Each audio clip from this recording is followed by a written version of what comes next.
Euh, alors moi là-bas j'ai une formation de mathématicienne et puis pour la thèse je suis partie vers l'hydrologie.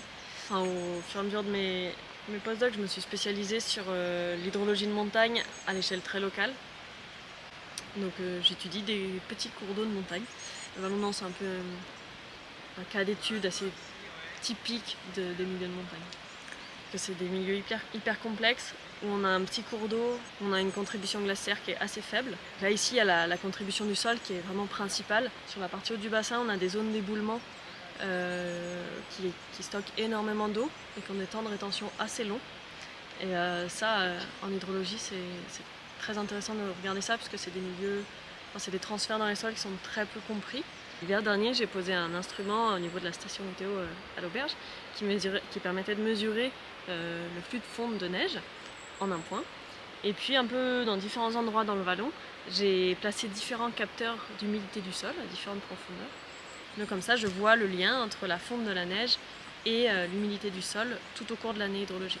Mesurer la fonte de la neige, c'est très compliqué parce que le manteau, sur la verticale, le manteau neigeux, il est très hétérogène. La structure de la neige en haut du manteau puis en bas, même si on a 1 mètre de neige, il peut être très différent. Donc c'est assez difficile de savoir quelle partie de l'eau liquide dans la neige va vers le bas et quelle partie va s'évaporer. Pour mes capteurs d'humidité du sol, c'est un trou de 50 cm. Donc je fais une petite fosse et puis après je pose mes petits tridents et après je rebouche en essayant de ne pas avoir déstructuré le sol. L'idée c'est de remettre le sol comme il était directement. On voit rien d'autre que 3 câbles qui sortent du sol et puis un petit boîtier blanc qui les regroupe. Et ce que j'ai vu là au printemps dernier, c'était un très beau résultat. On avait vraiment des très belles courbes qui se répondaient très bien. On avait le début de la fonte de la neige.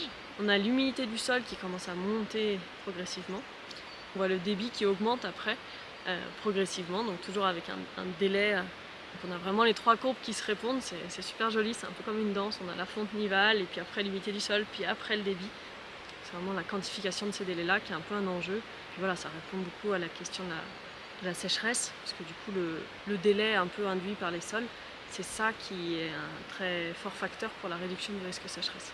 Parce que c'est un apport d'eau qui est retardé dans la saison, donc qui nous permet d'avoir des apports d'eau en période sèche, même s'il n'y a pas eu de pluie depuis plusieurs mois.